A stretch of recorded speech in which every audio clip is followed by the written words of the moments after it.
We've had some technical difficulties. I'm going to go ahead and record this video, and then I want to make sure I get the information to you guys. So many of you were interested in the topic of why low-fat and zero-calorie foods could actually be making you fatter and sicker.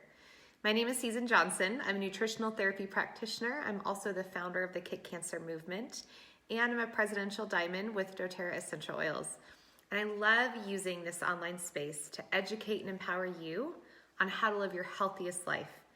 And I talk a lot about cancer. We had our own experience with cancer, but a lot of the information that I share is of course going to benefit and help somebody walking through cancer thrive, but it's going to help everybody. The information is actually really transferable. When we talk about detoxifying and we talk about nutrition and we talk about essential oils and we talk about self-care, those are all really important aspects that we should be implementing in our daily life as well.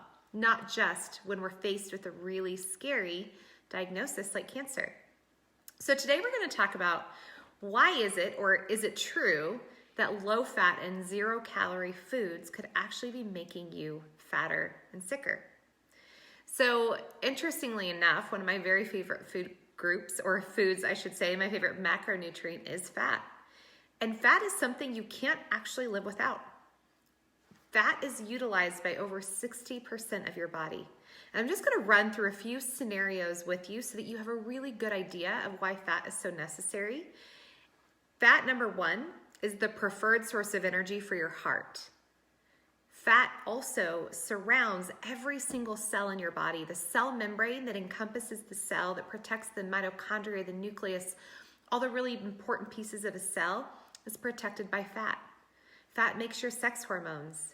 Fat is necessary for brain function, and fat is primarily responsible for actually managing the inflammatory process in your body. That's just to name a few roles that fat has.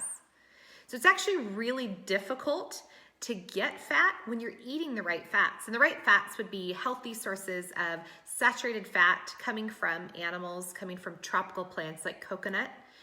Avocado is a really good source of fat, macadamia nuts. So there's a lot of different options, not just from a healthy organic animal source, but it's important to understand that when you're eating the right fats, coming from real, true, unprocessed, unrefined products such as eggs, avocado, coconut, macadamia nuts, wild seafood, things like that, your body utilizes it. In fact, when you eat enough fat, a message is sent into your brain that says, I'm satiated, I'm full. Now, this is why you couldn't actually sit and consume an entire cube of butter, because your brain is signaled and your cells have taken in those nutrients and said, okay, I'm done. I'm satisfied. However, have you likewise sat at a table and consumed a bowl of pasta?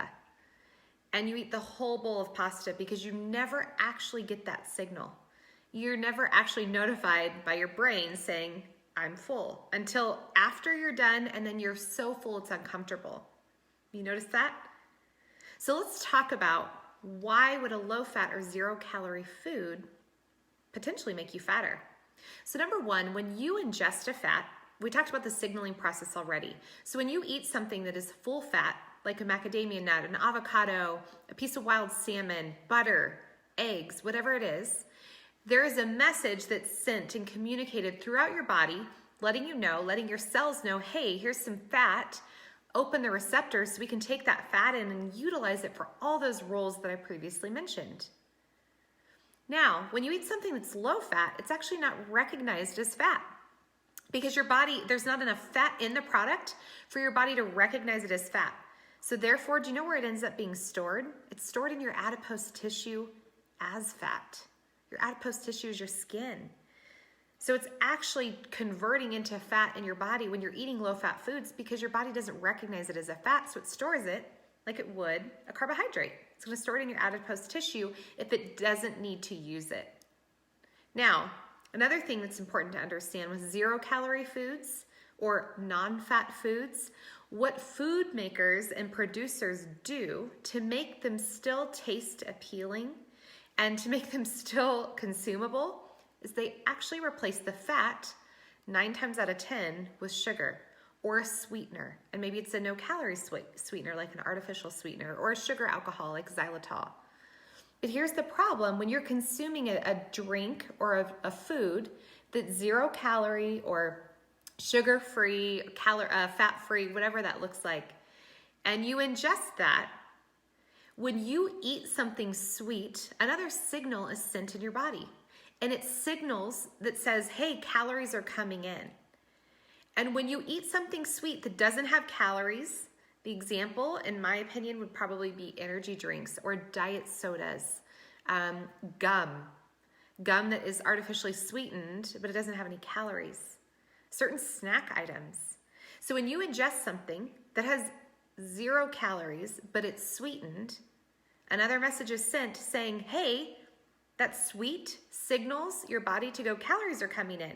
And your body prepares, your digestive enzymes start working, your stomach starts producing acid. And so your body's getting ready for calories to come in. And then when they don't, you find yourself pretty hungry pretty quickly.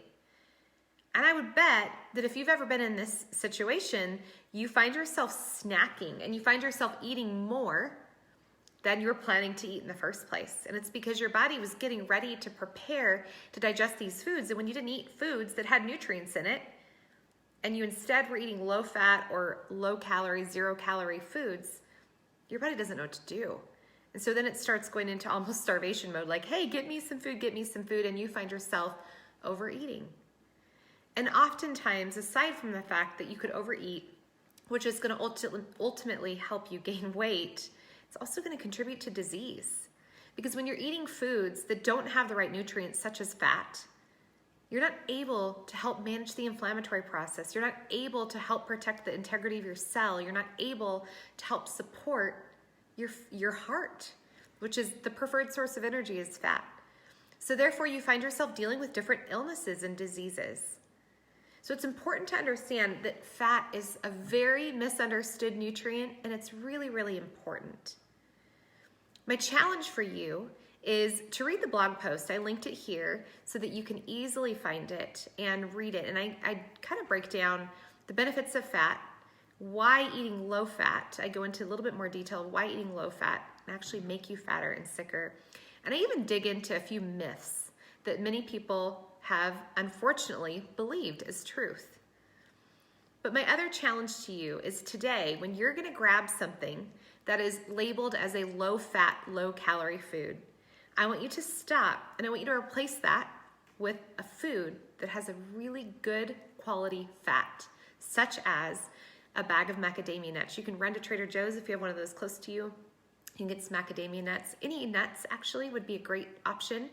If you don't do well with nuts or you don't love nuts, grab a piece of cheese, organic of course, a whole avocado, or maybe you were going to grab some chips. So get some organic chips and dip it in homemade guacamole so that you have a good source of fat that you're enjoying with your snack, so that number one, you're getting the nutrients that your body is so dependent on, and number two, you have the energy that you actually need to go through the day. I hope that this is helpful. And if you have questions, comment below. We love to answer your questions. We love to be of service and to, again, use this space to educate and empower you on how to live your healthiest life. So don't forget to read the blog post. It's going to link to a lot more information and details on this topic in specific. I hope you guys have a wonderful day.